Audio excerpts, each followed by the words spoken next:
Inductores. Un inductor es un elemento pasivo diseñado para almacenar energía en su campo magnético, el cual consta de una bobina de alambre conductora. Estas bobinas son muy utilizadas en dispositivos eléctricos. Relación corriente-tensión en un inductor. La relación de corriente-tensión de un inductor está dada por el voltaje L, que es la inductancia, y la derivada de corriente respecto al tiempo, que a su vez se va a integrar, que es la corriente es igual a 1 entre la inductancia por la integral de un tiempo determinado del voltaje respecto al tiempo más la corriente del tiempo inicial, ya que se ve aquí, empieza de cero. Inductancia. La inductancia es la propiedad de un circuito eléctrico para resistir el cambio de corriente. Una corriente que fluye a través de un cable tiene un campo magnético alrededor. El flujo magnético depende de la corriente y cuando la corriente varía, el flujo magnético también varía con ella. La medida es en Hertz.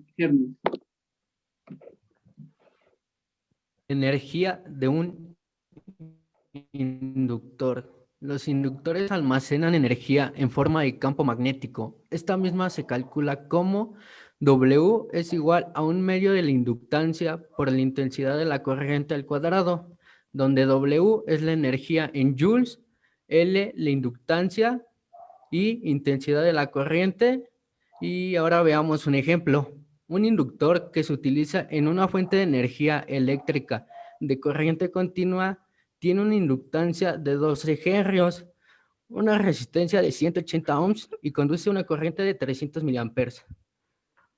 Y lo que vamos a hacer nada más sería sustituir en la fórmula y como vemos un medio por 12 por 0.3 al cuadrado es igual a 0.54 joules. Propiedades de un inductor. Un inductor es un cortocircuito para la corriente directa. La corriente que circula por un inductor no puede cambiar instantáneamente.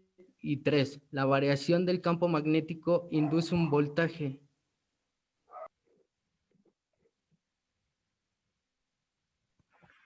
Inductores en serie. Y dice que la inductancia equivalente de inductores conectados en serie es la suma de las inductancias individuales. Y aquí tenemos la fórmula que nos dice que la inductancia equivalente es igual a la suma de todas las inductancias de los inductores que se encuentran en serie. Y a continuación tenemos un ejemplo que es un circuito con 3 inductores en serie y nos pide calcular la inductancia equivalente. Y bueno, como dice la fórmula, para calcular la inductancia equivalente solamente hay que sumar las inductancias. En este caso tenemos 3, 6 y 8. Y ya la suma de todo esto es 17 y el resultado sería 17 milihenrios.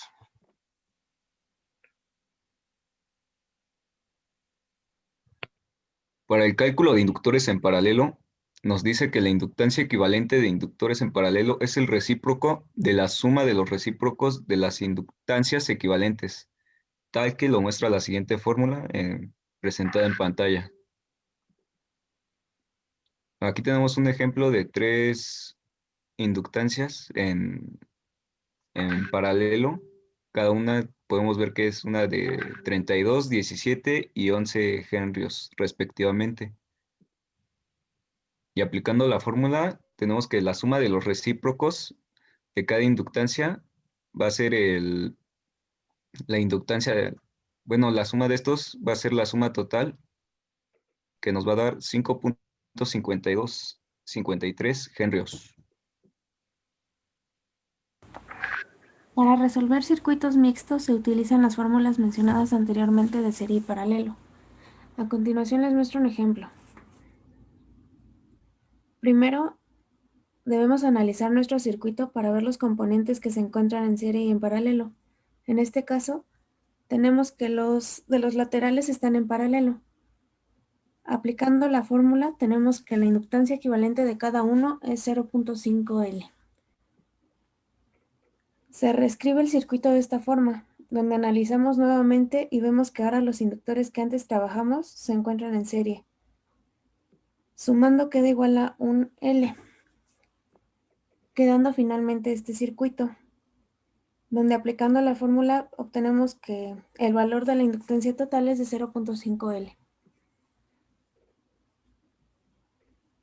Las aplicaciones más comunes de un inductor son fuentes de alimentación. Usan bobinas para filtrar componentes de corriente alterna y solo obtener corriente continua en la salida.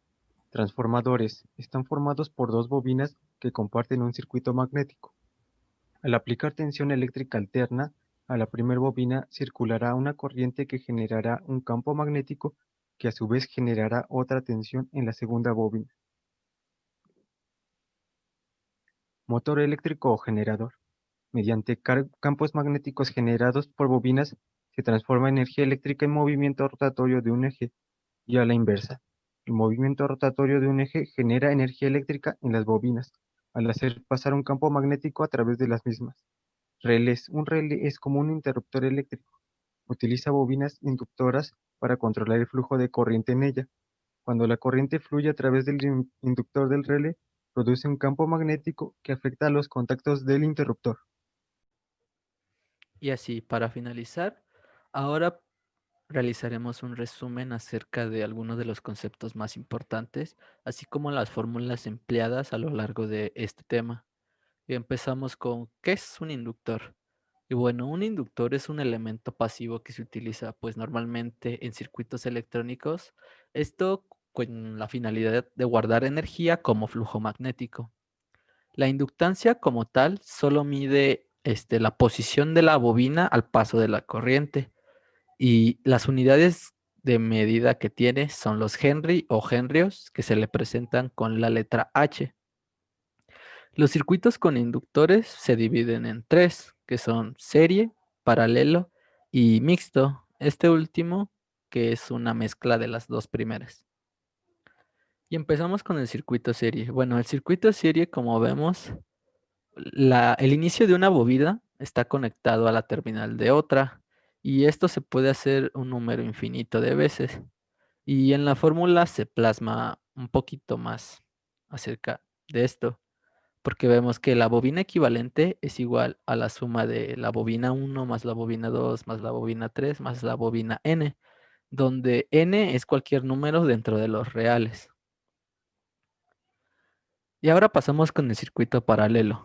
Y bueno, el circuito paralelo, a diferencia del serie, vemos que el inicio de una bobina está conectada al inicio de las otras y la terminal pues a las terminales. Esto hace que al momento de calcular nuestra bobina equivalente tengamos que usar esta fórmula, la cual dice que la bobina equivalente es igual a 1 sobre la bobina, más 1 sobre la bobina 2, más 1 sobre la bobina 3, más 1 sobre la bobina n. Como sabemos, n es cualquier número dentro de los reales. Y así concluimos con el circuito mixto. Y bueno, un circuito mixto como tal solo es la mezcla de las características del primero y el segundo, como había mencionado. Por ello usamos las mismas fórmulas, pero la diferencia del circuito mixto es que es necesario primero agrupar todas las bobinas en paralelo para que al final solo te quede un circuito en serie y solo se sume. Y así es como calculamos el final de la bobina equivalente.